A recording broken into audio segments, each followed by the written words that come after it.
गोविंद जय जय गोपाल जय जय राधा रमण हरि गोविंद जय जय गोविंद जय जय गोपाल जय जय राधा रमण हरि गोविंद जय जय गोपाल जय जय राधा रमण। ओम अज्ञानतिमिरान्धस्य ज्ञानाञ्जनशलाकया चक्षुरुन्मिलितं येन तस्मै श्रीगुरुवे नमः।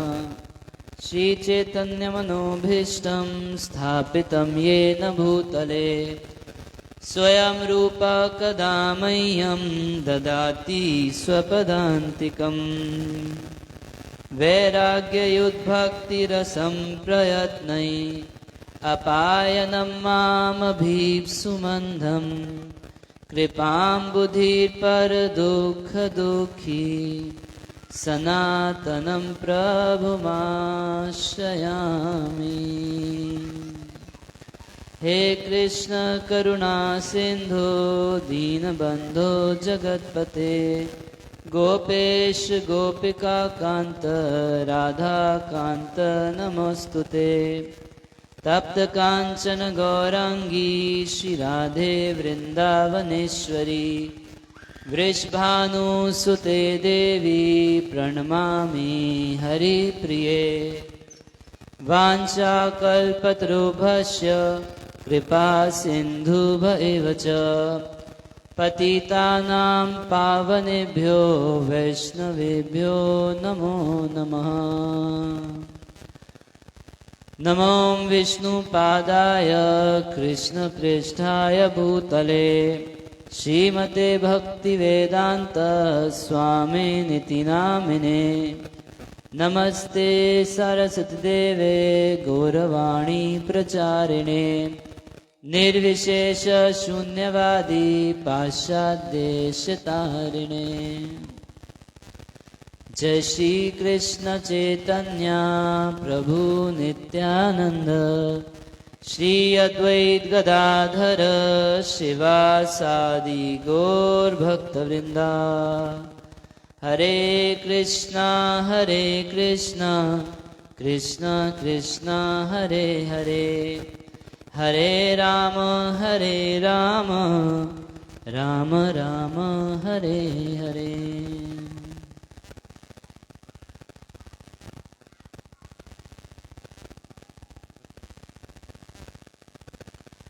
ओम नमो भगवते वासुदेवाय।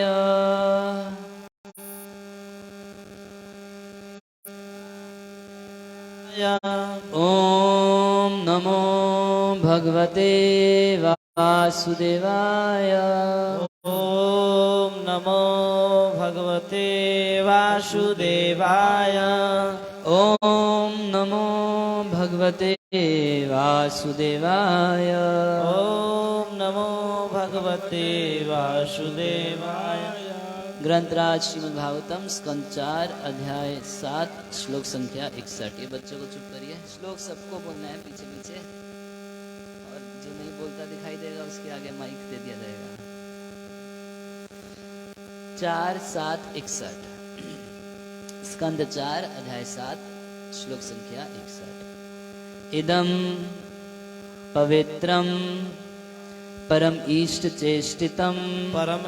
चेष्टितम यशस्यम आयुष्यम अघोघमर्षणम यह नित्यदा आकर्ण्य नरः अनुकीर्तये धुनोति अघम कौरव भक्ति भावतः। इदं पवित्रं परमीश चेष्टितम् यशस्यमायुष्मघोघनः ओघमर्षणम् यशस्यमायुष्मघौघमर्षणम् यशस्यमायुष्यमघोघमर्षणम् यशस्यमायुष्मघौघमर्षणम् यो नित्यदा कर्ण्यनरोऽनुकीर्तये यो नित्यदाता कर्णनोर्कीर्तये गुणोत्यघं कौरवभक्तिभावत भक्तिभावत इदं पवित्रं परमीशचेष्टितम् इदं पवित्रं परमेशचेष्टितं यशस्य आयुष्यमघोघनामर्षणम् यशस्यायुष्मघौघमर्षणम् यो नित्यदा कर्ण्यनरोऽनुकीर्तये यो नित्यदा कर्ण्यनरोऽनुकीर्तये धुनोत्यघं कौरवभक्तिभावत धुनोत्यघं कौरवभक्तिभावत तात्पर्य जगतगुरु श्रीला प्रभुपाद के द्वारा शब्दार्थ दोहराइए। इदम, बोलिए सब लोग, इदम यह पवित्रम शुद्ध परम परम ईश चेष्टितम चेष्टितम परमेश्वर परमेश्वर भगवान श्री कृष्ण की लीलाएं भगवान श्री कृष्ण की लाए यशस्यम यशस्यम यश यश आयुष्यम आयुष्यम दीर्घ जीवन काल दीर्घ जीवन काल अघ ओघमर्षणम ओघमर्षणम पापों का विनाश पापों का विनाश यह यह जो जो नित्यदा नित्यदा सदैव सदैव आकर्ण्य आकर्ण्य सुनकर सुनकर नरः मरः मनुष्य मनुष्य अनुकीर्तये अनुकीर्तये सुनावे सुनाए धुनोति धुनोति धो देता है धो देता है अघम अघम भौतिक दूषण भक्ति दूषण कौरव गौरव हे कुरुवंशी हे कुरुवंशी भक्ति भावतः भक्ति भावतः श्रद्धा तथा भक्ति के साथ। सुधा तथा भक्ति के साथ। अनुवाद दोहराइए।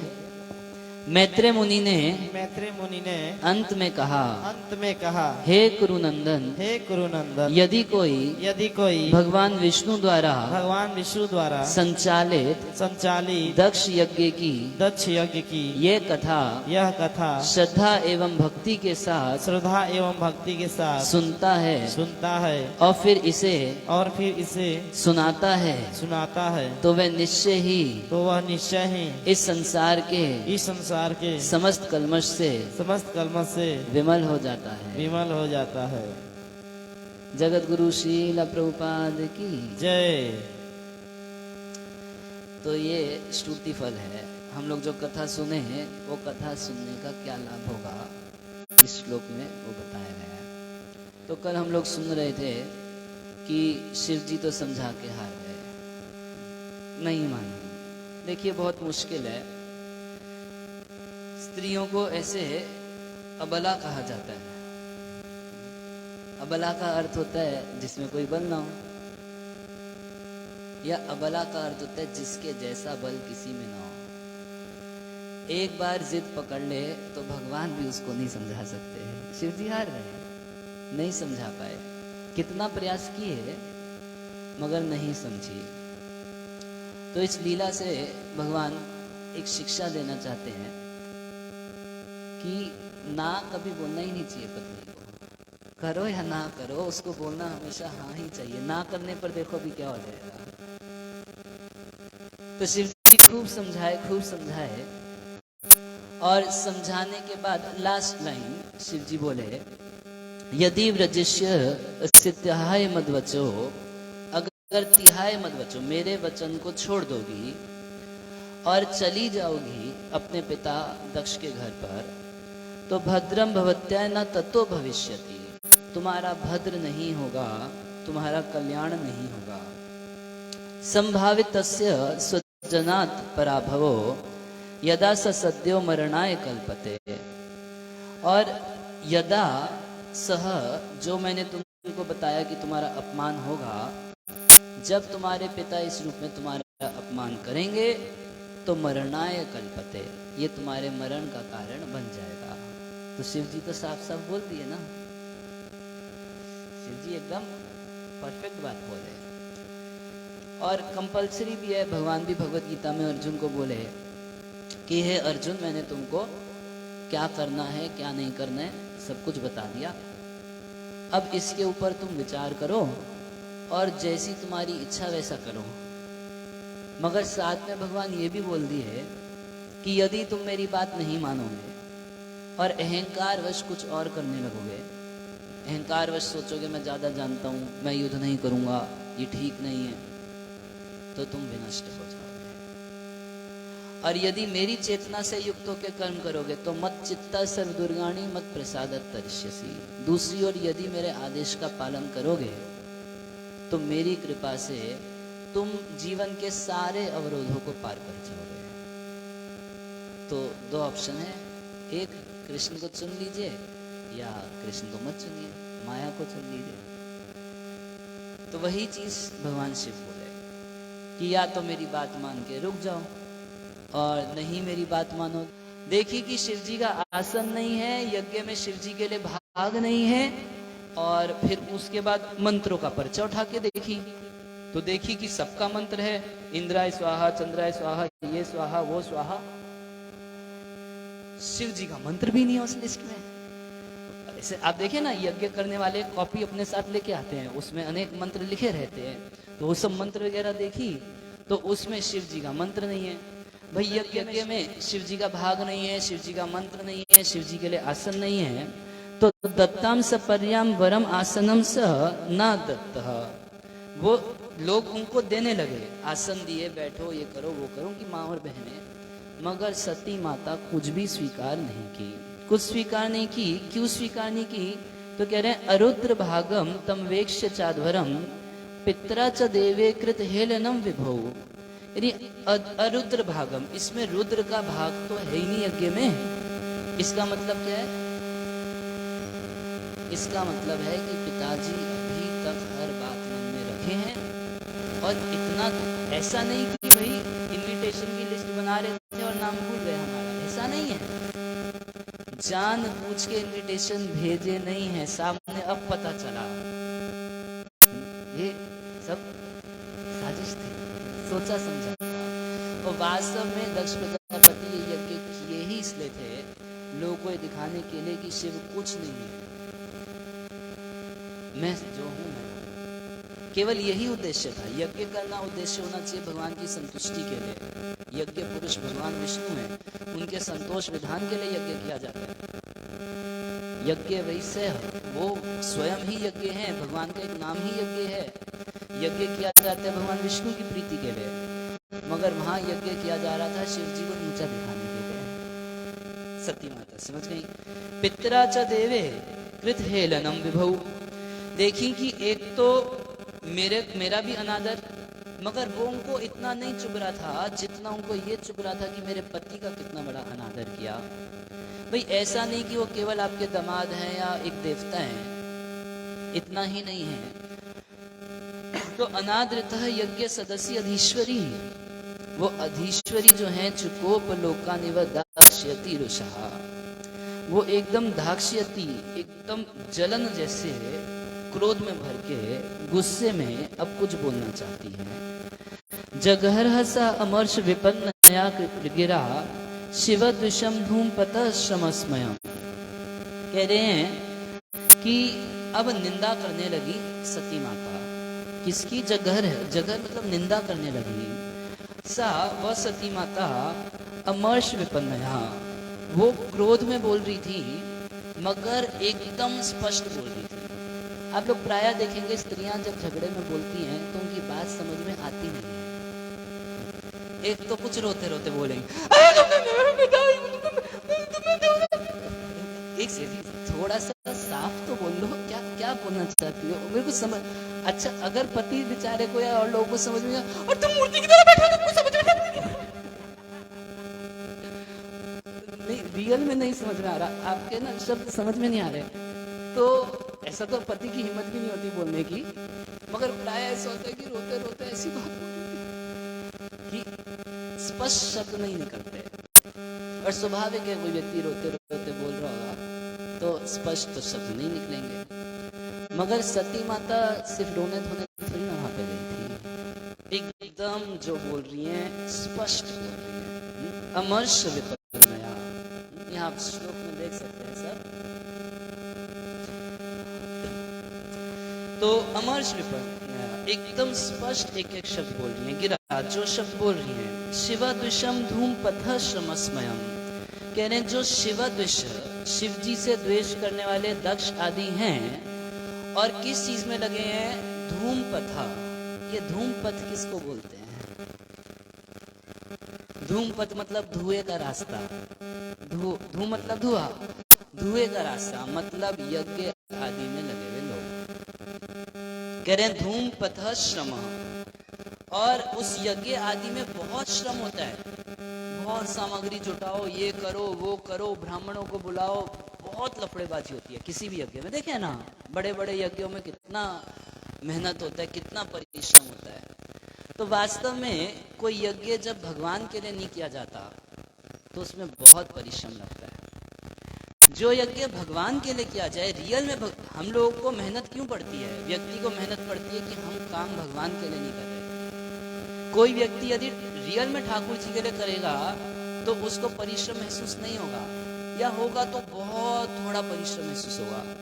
प्रभुपाद जी कहा करते हैं, प्रभुपाद जी कितना प्रवचन किया करते थे, कितना भगवान के बारे में बोलते हैं। और प्रभुपाद जी कहा करते थे, I am never tired of speaking of Krishna. मैं कृष्ण के बारे में तकरीबन 24 घंटे बोलता हूँ मगर कभी थकता नहीं हूँ, क्योंकि कृष्ण के बारे में बोलता हूँ, कृष्ण के लिए बोलता हूँ।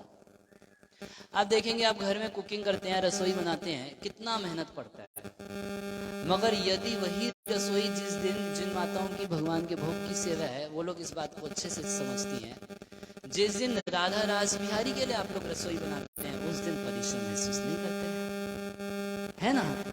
उस दिन मन में परिश्रम नहीं महसूस होता। मगर जिस दिन संसार के लिए रसोई बना रहे हैं उस दिन खूब परिश्रम मेहनत लगती है। हाय हाय, सारा घर का काम हम ही को करे, बर्तन भी हम दो, तो खाना भी हम ही बनाए, और इन लोगों को झूठे बर्तन भी ऐसे ही छोड़ जाते हैं। क्या क्या मतलब मन में आता है? अरे झूठे बर्तन तो रास बिहारी भी छोड़ देते, नहीं धोते क्या? तब तो मेहनत नहीं लगती। और रसोई बनाने के लिए हर वही काम जो घर में कर रहे हैं, वही सारा काम रास बिहारी के लिए भी कर रहे हैं।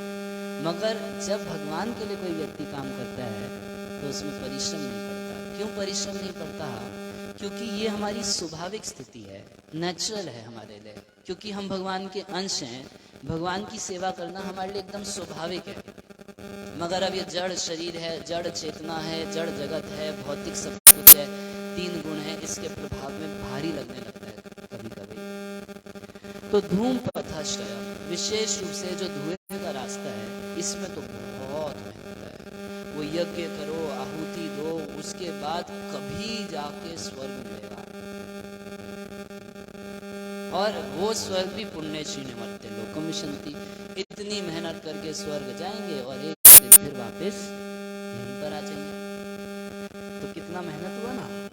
तो वही सती माता कह रही है कि ये सब धूमपतशय, धूमपतश्रम, इतना परिश्रम धूमपथ में कर रहे हैं। और स्मयम, स्मयम मतलब बड़ा अहंकार से युक्त है, गर्व। स्मय का मतलब है गर्व, बहुत गर्व से हैं। स्वतेजसा भूत गणान समुत्थान, और जो भूत गण आए थे सती माता के साथ, वो सारे के सारे खड़े हो गए। क्यों खड़े हो गए? दक्ष की पिटाई करने के लिए। वो सब जब देखे कि सती माता देख रही हैं, सारे भूतगण खड़े हो गए कि अभी दक्ष को मारेंगे।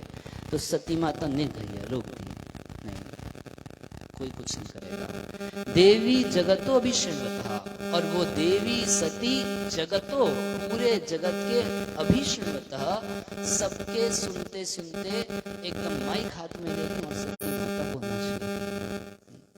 तो आज हम सती माता के मुख से सुनेंगे कि वो क्या बोली उस यज्ञ में। प्रायः लोग हो सकता है टीवी पर देखे होंगे, तो मुझे मालूम नहीं, मैं तो देखा ही नहीं टीवी पर, मुझे मालूम नहीं कि वो सती क्या बोली, मगर रियल सती माता क्या बोली उसको थोड़ा सा सुनिए। वो तो सब डुप्लीकेट से वो सब जो टीवी पे हम देखते हैं वो डुप्लीकेट शिव जी होते हैं। अच्छा, पहले जमाने में फिर भी वो थोड़ा ओरिजिनल से मैच खाते थे, अभी तो पूरे पूरे नकली हो गए। शिव नहीं अशिव है, सती नहीं असती है। वो आप टीवी पे राधा कृष्ण जो देखते हैं वो राधा राधा नहीं है, और वो कृष्ण कृष्ण नहीं है। कितना बार तो कृष्ण जी कंफ्यूज हो जाते होंगे, भाई ये मैंने कब बोला, मैं बोला नहीं, दिखाइए थोड़ा, मैं गीता में बोला, भागवत कहाँ बोला मैं, वो एकदम अपनी मन गढ़ंत बातें बोलता है। तो सती माता बोल रही हैं, बहुत सुंदर बातें बोल रही हैं, आप लोग इसको थोड़ा ध्यान पूर्वक श्रवण कीजिएगा, तो थोड़ा ध्यान से सुनिए। देव्य उवाच न यस्य लोक्यस्तिशाय न प्रिय तथा प्रियो देहभृतां प्रियात्मना तस्मिन् समस्तात्मनि मुक्तवैरके ऋते भवन्तं कथम प्रतिपयेत्। कह रहे हैं न यस्य लोके अस्ति अतिशाय न प्रिय, वो शिव जी जिनको सब प्रिय हैं, वो शिव जी जिनको सब प्रिय है, तुम्हारे अलावा इस संसार में कोई दूसरा नहीं है जो उनसे द्वेष पकड़ा हो। शिव जी जो है एकदम सबको, तथा प्रियोदे प्रीतम प्रियात्मना, सबके प्रिय हैं शिव जी और बहुत अधिक प्रिय हैं। तस्मिन, उन शिव के प्रति जो समस्त आत्मनि, जो संपूर्ण जगत के हैं, ऐसे वैर के, ऐसे शिव जी से भी तुमने वैर ठान रखा है। पूरे संसार में एक सिंगल पीस तुम ही हो। कौन? दक्ष। सती माता बोल रही है अपने पिता को, मुक्त वैर के। कैसे शिव से वैर है तुमको? जो मुक्त वैर के, जो तुमसे भी वैर नहीं करते, किसी से वैर नहीं करते हैं। कतम, कैसे तुम्हारे अलावा कोई दूसरा व्यक्ति हो सकता है जो ऐसे भगवान शिव से वैर कर ले। तो मानो दक्ष बोले कि भाई तुम्हारे पति को तो एक बार देखो कि उसके अंदर कितने दोष हैं। मैं पिछले यज्ञ में उसके दोषों की लिस्ट सुनाया था या नहीं सुनाया था? तो सती माता उस समय एक डिफरेंस बता रही हैं कि साधु कौन होता है और असाधु कौन होता है। दोषान परेशान ही गुणेषु साधवो गृह्णन्ति केचन भवादृशो द्विज गुणांश फल्गुन बहुलीकरिष्णो महत्ता मतैश्विद्भवान। कह रही है कि दोषान परेशान ही गुणेषु साधवा, जो साधु होते हैं वो दूसरे के दोष में भी कुछ गुण ढूंढ लेते हैं। देखिए थोड़ा ध्यान से सुनिए, सती माता का कहने का मतलब है कि शिव जी तो साधुओं में बेस्ट है और दक्ष तुम नीच लोगों में बेस्ट हो। बोले कि ऐसे बोल रही है, तेरे पति हैं इसलिए बोल रही है?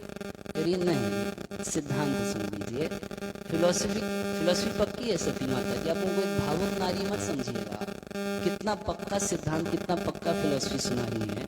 यानी दोषान परेशान ही गुणेषु साधो, जो व्यक्ति साधु होता है वो दूसरे के दोष में भी कुछ गुण निकाल लेता है।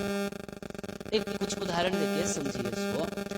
जैसे मान लीजिए कोई व्यक्ति बहुत कड़वा बोल रहा हो, तो साधु क्या सोचेगा? साधु सोचता है कि कभी कभी कड़वा बोलना भी तो अच्छा ही होता है। मान लीजिए कोई व्यक्ति गाय को काटने लगे तो उसको डांट के मार के उसको रोका, तो इसकी कड़वी बोली एक दिन काम आ जाएगी। तो ये व्यक्ति अच्छा है या बुरा है? अच्छा है। साधु वो कड़वा वचन बोलने वाले को भी अच्छा बोलेगा। एक और उदाहरण चक्रवर्ती पाद दे रहे हैं, कह रहे जैसे नीम का रस होता है। नीम का रस मीठा होता है या कड़वा होता है? कड़वा होता है। अच्छा होता है या खराब होता है?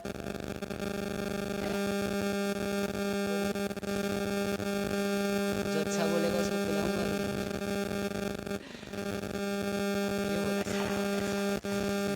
खराब होता है। मगर कोई साधु होगा तो जानता है कि पेट के कुछ लोगों में नीम का जूस काम आता है। अगर किसी की जठर अग्नि शांत पड़ गई है तो उसको नीम का रस पिलाने से उसकी भूख मिट जाती है। तो वो कड़वी वस्तु का कुछ प्रयोग है नहीं। तो कह रहे साधु जो होता है वो तो दूसरे के दोषों में से कुछ गुण निकाल, दोष को भी गुण मान के उसको यूज कर लेगा। प्रभुपाद जी जब विदेश गए तो प्रभुपाद जी क्या देखे कि विदेशी लोगों के हो आपस में घर परिवार में प्रेम व्यापार नहीं है। बच्चा 13-14 साल का होता है तो माता पिता घर से निकाल देते हैं। वो अपना अलग ही रहता है। एक बार हमारे मन में जिज्ञासा आई कि ये विदेशों में क्या होता है। कई बार स्त्रियां झगड़ा करती हैं कि ये स्त्रियां ही क्यों जाएंगी पति के घर पे, ऐसा कई बार लड़कियों के मन में रहता है। समाज बड़ा गड़बड़ है। तो मैं थोड़ा गूगल पे सर्च किया कि विदेश में क्या होता है, तो वहाँ पे रिजल्ट में आया कि वो लोग तो पहले ही सारे के सारे घर से बाहर है। स्त्री भी घर से बाहर है, पुरुष भी घर से बाहर ही है। बचपन में ही लड़का लड़की सब घर से बाहर है, तब शादी करके लड़का लड़की के यहाँ रहे या लड़की लड़के के यहाँ रहे, कोई फर्क ही नहीं पड़ता वहाँ पे। तो प्रभुपाद जी देखे कि इन लोगों के अंदर फैमिली अटैचमेंट नहीं है। तो अगर हम लोगों से पूछा जाए तो बड़ा दोष है भाई। बच्चे को अपने माता पिता से कोई लगाव नहीं, भाई को बहन से कोई लगाव नहीं, बहन को भाई से कोई लगाव नहीं, किसी को किसी से कोई ऐसा खास प्रेम ही नहीं है। तो बहुत बड़ा दोष है या नहीं है? हम लोग की दृष्टि से पूछेंगे भारतीयों से तो बोलेंगे कि बड़ा खराब है। प्रभुपाद जी भारतीय है और प्रभुपाद जी साधु है। तो दोषान परेशान ही गुणेशु साधु, उनके उस दोष को प्रभुपाद जी गुण बना दिए। जब इनके अंदर पारिवारिक आसक्ति है ही नहीं तो सबको मंदिर में रख लो, हरि भजन करेंगे। भाई पारिवारिक आसक्ति की वजह से ही तो लोग भगवान का भजन नहीं कर पा रहे। तो भगवान तो इनको एक गुण दिए हैं कि इनके अंदर पारिवारिक आसक्ति है ही नहीं, लगा दो सबको भगवान के भजन में। तो साधु जो होता है वो दूसरे का दोष भी देखेगा, उस दोष को गुण में बदल देता है। और जो असाधु होता है वो कैसा होता है? वो दूसरे के गुण में भी कुछ ना कुछ दोष निकाल लेता है। जैसे मान लीजिए किसी के अंदर कोई गुण हो कि बहुत दान देता हो, तो बोलेगा दान देता है, दूसरों के धन के पीछे होगा। ये तो इन लोगों की सब इनकम सोर्स है। वो इतना दे रहा है क्यों? बाद में देंगे। तो ये होता है असाधु का लक्षण। कोई अगर अच्छा काम कर रहा है भाई बाद में कभी ना कभी तो बदमाश बनी रहेगा ना। ये कल्पना करके पहले से उसके अंदर वो दोष बुद्धि करने लगता है। ये है एक असाधु का लक्षण। और बेस्ट साधु कहते ना, गुड बेटर बेस्ट और दी बेस्ट।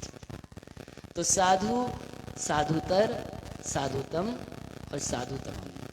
साधु जो होता है वो दूसरे के दोष में भी कुछ ना कुछ गुण निकाल लेता है। और एक और बेटर साधु जो होता है वो दोष को नजरअंदाज कर देता है। भाई पहला व्यक्ति जो था वो दोष देखा, मगर दूसरा जो है दोष को नजरअंदाज कर देता है। केवल गुणों पर ही इसका ध्यान होता है, केवल गुणों को ध्यान करेगा। और दूसरी ओर ऐसे ही असाधु और असाधुतर, असाधुतर वो क्या करता है?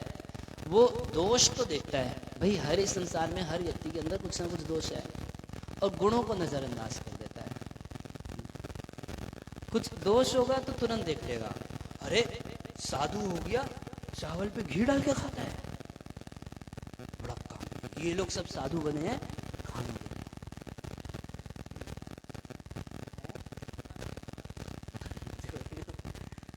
तो क्या करेगा कि गुण जो है उसके अंदर, भाई साधु बना, भगवान के लिए इतना बड़ा त्याग किया, भगवान की सेवा कर रहा है, समाज की सेवा कर रहा है, उसको तो नजरअंदाज कर देंगे, उस पर ध्यान नहीं है। वो जो उसने चावल पर 2 चम्मच घी डाल दिया, बस ये इसके लिए साधु बने थे ना। तुम लोग एकादशी को भी खाते हो, इसीलिए साधु बने थे। लोगों के घरों में घुस के पनीर खाने गए थे। तो ये नहीं देख रहे कि वो क्या अच्छा काम कर रहे हैं। ये इस संसार में हर व्यक्ति में कुछ ना कुछ दोष मिलेगा ना। भागवत में कहा है, कलेर दोष निधे राजन अस्ति एको महान गुना। इस कलयुग में अगर आप दोष ढूंढने लगेंगे तो दोषों का समुद्र है। हर आदमी में आपको छोटा मोटा कुछ दोष दिख जाएगा। अच्छा, एक साधु हुआ, दूसरा साधु एक और बेटर साधु है। वो क्या करता है जी? वो क्या करता है कि दोष को तो देखता नहीं, और जो थोड़ा सा गुण है उसको बड़ा कर देता है। जो गुण है दूसरे का, दोष है उसके अंदर, वो तो उससे देखना ही नहीं है उसको। वो इतना शुद्ध है उसका हृदय कि सामने वाले के दोष उसको दिखाई नहीं पड़ते। दोष हैं, और कई बार ऐसे साधुओं को लोग समझते हैं अरे ये लोग बेकार लोग हैं, इनके अंदर कोई शौर्य नहीं है, वो देखो गड़बड़ कर रहा है, ये लोग कुछ बोलते नहीं है। मगर कभी उस साधु की स्थिति पे विचार कीजिए, उसका हृदय इतना शुद्ध हो चुका है कि उसको दूसरे का दोष दिखाई पड़ नहीं रहा है, और जो थोड़ा बहुत उसके अंदर गुण है उसी को बढ़ा करके बता देता है। मान लीजिए कोई व्यक्ति अच्छा गाता हो, अरे कितना सुंदर गाता है, हो सकता है कि उसके अंदर कोई दोष हो, उस दोष की वो चर्चा ही नहीं कर रहा, बोल रहे समझ रहे हैं। ये तीसरी श्रेणी का साधु होता है। और दी बेस्ट साधु कैसा होता है? दी बेस्ट साधु होता है जो बिल्कुल किसी का दोष नहीं देखता, वो पूरे संसार को केवल अच्छा ही अच्छा, बुरा जो देखा मैं चला, बुरा ना मिला कोई, जो दिल खोजा अपना मुझसे बुरा ना कोई। आज समझे कि जब गोस्वामी तुलसीदास जी लिख रहे हैं कि मैं कपटी हूँ, सूरदास जी बोल रहे हैं मौसम कौन कुटिल खल खामी, भक्तियों ठाकुर कह रहे हैं हमारे जीवन सदा पापे रत्ता ना ही कोई पुण्य लेशा, ये सब क्या मतलब है इसका? वो लोग पूरे विश्व को देखते हैं कि ये सब कृष्ण में है, सिया राम है सब जग जानी, तो अब उनके लिए किसी के अंदर कोई दोष है ही नहीं। विश्व भरा पड़ा है दोषों से, को दोष दिखाई ही नहीं पड़ रहा। अगर दोष दिख रहा है उसको तो केवल अपने अंदर, मैं कितना नीच हूं, मैं कितना पापी हूं। अभी हम लोगों की स्थिति कैसी है? हम लोगों को अपना गुण दिखाई देता है और दूसरे का दोष दिखाई देता है ना? तो इसको असाधु बोलते हैं। असाधु, असाधुतर, असाधुतम और असाधुतमम। तो असाधु जो होता है वो सोचते हैं कि अगर कोई व्यक्ति कोई अच्छा काम कर रहा है तो निश्चित रूप से उसके पीछे उसका कोई कुछ गड़बड़ है, मतलब हर गुण को वो दोष बता सकता है। जैसे यदि कोई व्यक्ति है जिसका व्यवहार जो है वो बड़ा जेंटल है, बात करने में व्यवहार में बड़ा अच्छा व्यक्ति है, तो बोलेंगे जड़ है।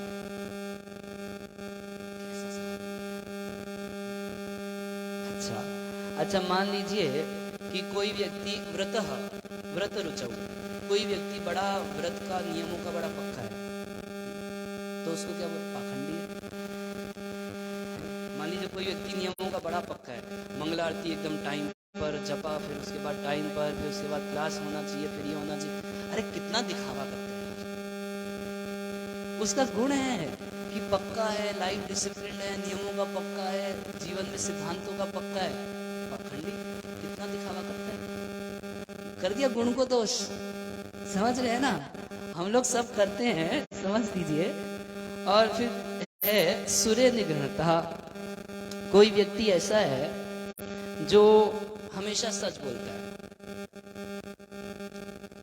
तो उसको बोलेंगे धोखेबाज। ज्यादा अपने आप को सत्यवादी बोलता है, तू ही सत्यवादी हरिश्चंद्र पैदा हुआ है क्या? अरे वो नौटंकी करता है, सच्ची बोलता है। तो कोई गुण आप लगा लीजिए, कोई व्यक्ति कम बोलने वाला है, यानी मुनहु विमतीत दैन्यम, कह रहे हैं कि कोई अगर मुनि है या कम बोलता है तो लोग समझ लेते हैं कि मूर्ख है। वो सामने वाला, कुछ लोगों का स्वभाव होता है सब लोग के साथ घूमना मिलना नहीं, थोड़ा अपने में रहना, तो लोग उसको क्या बोलते हैं? मूर्ख है। ऐसा होता है, नहीं होता है? ये सब असाधु के लक्षण है। और कोई व्यक्ति मान लीजिए बड़ा दैन्य है, उसके अंदर विनम्र है, तो वो कोई विनम्र है, मीठा बात करता है हमेशा, तो बोलेंगे चापलूस। वो अगर मीठा बात करता है, उसके अंदर सद्गुण है या दुर्गुण है? सद्गुण है। चापलूस है, लोगों के जूते चाटता है, उस गुण को भी दोष बना दिया।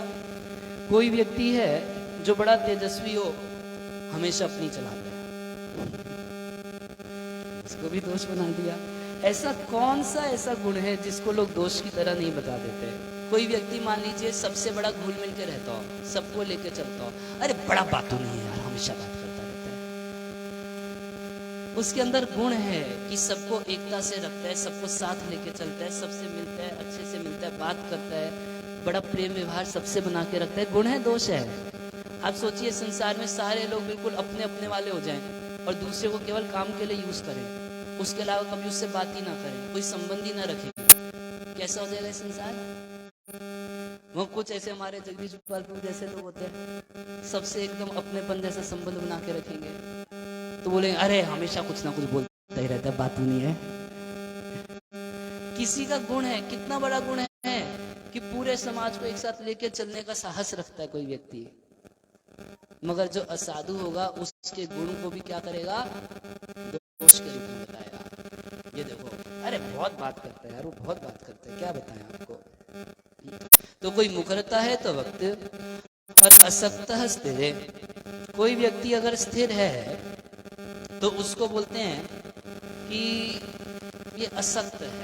असक्त मतलब ये किसी काम का नहीं है। अगर कोई स्थिर साधु मिल जाए तो बोलेंगे कि अरे लोग समाज के लिए क्या कर रहे हैं, अमेरिका इतनी इकोनॉमिक प्रोग्रेस कर लिया, इंडिया रह गया इन साधुओं के चलते। साधुओं की संख्या कितनी है पूरे भारत में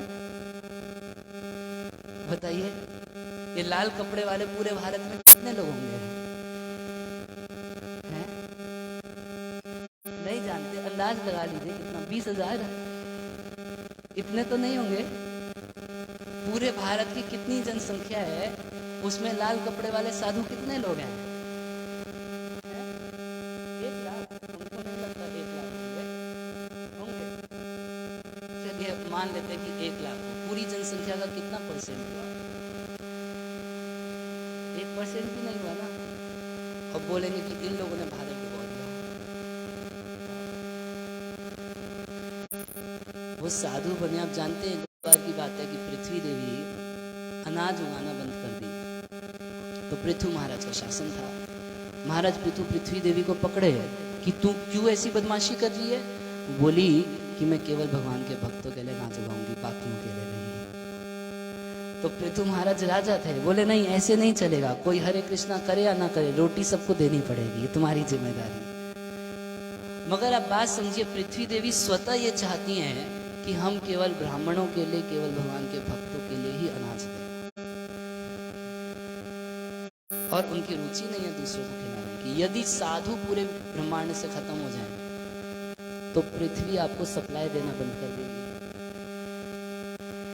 कंट्रीब्यूशन है साधु का या नहीं है? साधु साधना करते हैं, सब लोग पाप करते हैं। जब गंगा मैया को इस पृथ्वी पर अवतरण होना था, भगीरथ जी लेने गए थे, तो गंगा मैया 2 कंडीशन रखी। बोली एक तो हमारा फोर्स इतना तेज होगा कि पृथ्वी पाताल में चली जाएगी, और दूसरा ये सारे के सारे पापी लोग पूर्णिमा के दिन हमें स्नान करने आएंगे, सारा पाप पूर्ण छोड़ जाएंगे, मेरा कैसे होगा? तो भगीरथ जी बोले कि पहला तो भाई तेज जो है आपका शिव जी धारण कर लेंगे, हम शिव जी से रिक्वेस्ट करेंगे, वो धारण करेंगे। अब दूसरा सवाल क्या? जो पाप है। तो बोले कि जब साधु लोग भगवान के भक्त जो हृदय में भगवान के चरण कमलों को धारण करते हैं, ऐसे साधु जब गंगा में स्नान करेंगे तो बाकी लोगों का छोड़ा हुआ जो पाप है गंगा में, गंगा का वो सारा पाप खत्म हो जाएगा। हरे कृष्णा कृष्णा कृष्णा हरे हरे, हरे राम राम राम हरे हरे। मगर लोग ऐसा सोचते हैं। तो अब आप ये बताइए कि ऐसा कौन सा गुण है जिसको ये असाधु लोग जो हैं दोष के रूप में नहीं बता सकते? समझ रहे हैं? तो एक तो यह साधु होता है, एक इससे बेटर असाधु होता है। बेटर असाधु कौन? जो दूसरों के दोष को देखते हैं। पहले वाला जो था दोष गुण दोनों देख रहा था, ये दूसरों के दोष को देखते हैं और गुणों को नजरअंदाज कर देते हैं। दोष जो है वो देखेंगे और गुणों को नजरअंदाज कर देंगे। और इससे भी ज्यादा उच्च कोटि का एक असाधु होता है, वो दूसरे के दोष को मैग्नीफाई कर देते हैं, बड़ा कर देते हैं, और गुण को छोटा कर देते हैं। गुण तो इसमें ना के बराबर है। दोषों की लिस्ट में आपको बताता हूं। अगर आप उनके पास चले जाओगे किसी के बारे में अच्छा बोलने के लिए, आप बोलोगे आपको मालूम है कि अनिरुद्ध प्रभु बहुत अच्छा गाते हैं।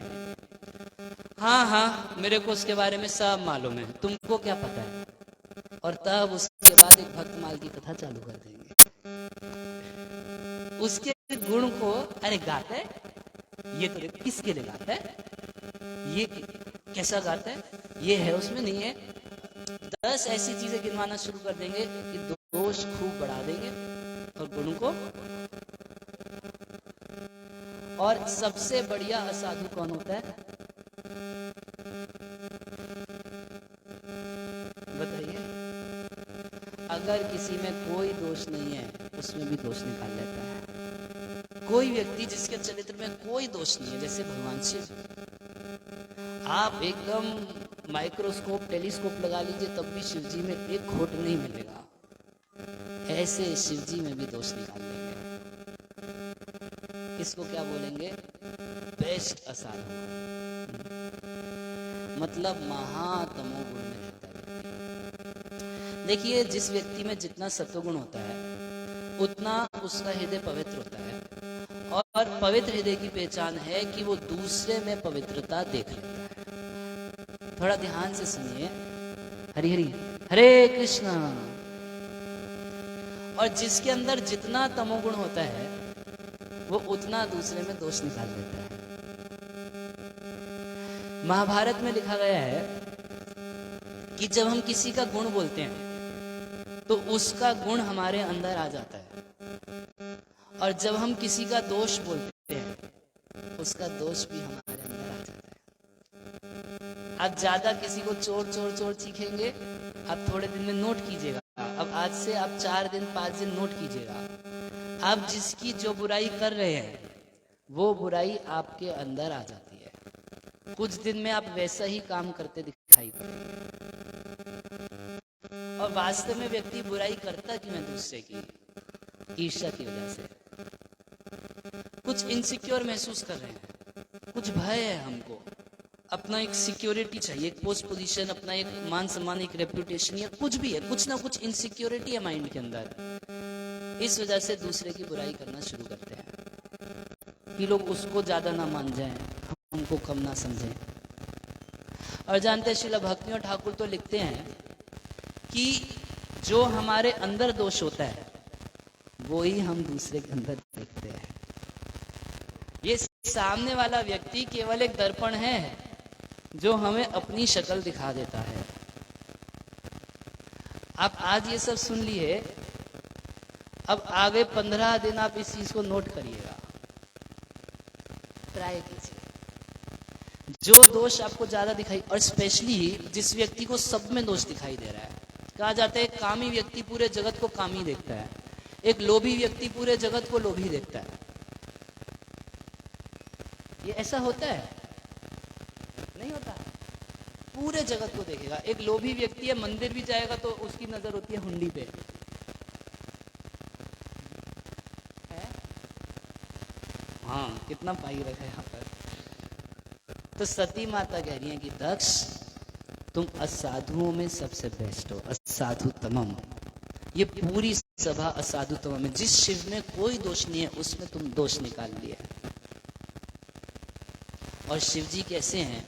शिव जी तो ऐसे हैं कि किसी के अंदर कोई गुण ना हो। अरे भूत पिशाचों में कोई गुण होता है? नहाना धोना ये वो कुछ उनकी हरकतें कोई गुण है? अरे उनमें भी गुण देख लेते हैं शिव जी, अपने पास रख लेते हैं, चलो आओ हमारे साथ रहो, कोई दिक्कत नहीं। मिलेगा कोई दूसरा ऐसे संसार में? इस संसार में सब क्या करते हैं? आपका थोड़ा थोड़ा कोई छोटा सा दोष ढूंढ के आपको रिजेक्ट कर देंगे। इतने साल में ये देखे या नहीं देखे जीवन में? आप में कुछ गुण है, चर्चा ही नहीं करेंगे उसकी। आप में दोष है या नहीं है, उस दोष को कहीं से ढूंढ निकालेंगे और उसको बढ़ा देंगे, और उसको बढ़ाने के बाद आपको रिजेक्ट कर देंगे। सब यही कर रहे हैं ना संसार में, तमोगुण के कारण। जिसके अंदर जितना तमोगुण है, जितना तमोगुण है, उसकी नजर उतना ही दोषों पे रहती है। और जिसके अंदर जितना सत्वगुण होता है उसकी नजर उतना ही सद्गुणों पर रहती है। ये इसमें यही तारतम्य है। जिसके अंदर जितना भगवान के प्रति भक्ति होगा उतना वो गुण दिखेगा, और जिसके अंदर जितने अपराध होंगे वो उतना ही दोष दिखेगा। और दोष दिखेगा अपराध बढ़ेगा, और दोष दिखेगा अपराध बढ़ेगा, और दोष दिखेगा और अपराध बढ़ेगा। गुण देखेगा तो सत्वगुण बढ़ेगा, भक्ति बढ़ेगी, और गुण देखेगा और भक्ति बढ़ेगी, और भक्ति बढ़ेगी तो और गुण देखेगा, तो ये सत्वगुण उसके अंदर बढ़ेगा। अपराध करेगा तो तमोगुण बढ़ेगा। तो कह रही है दोषान परेशान ही गुणेशु साधवो गृणंती केचन न भवादृशो द्विजा। गुणांश फल्गुन, फल्गु बहुत छोटा सा गुण है तो बहुली करिष्णवो, उसको बहुत बड़ा कर देता है। अच्छा, आप एक बात विचार कीजिए कि मान लीजिए अनिरुद्ध प्रभु हैं, ये बहुत खाते हैं, एकदम पेटू आदमी है। नहीं, खाते नहीं है, वो बुरा भी मानते।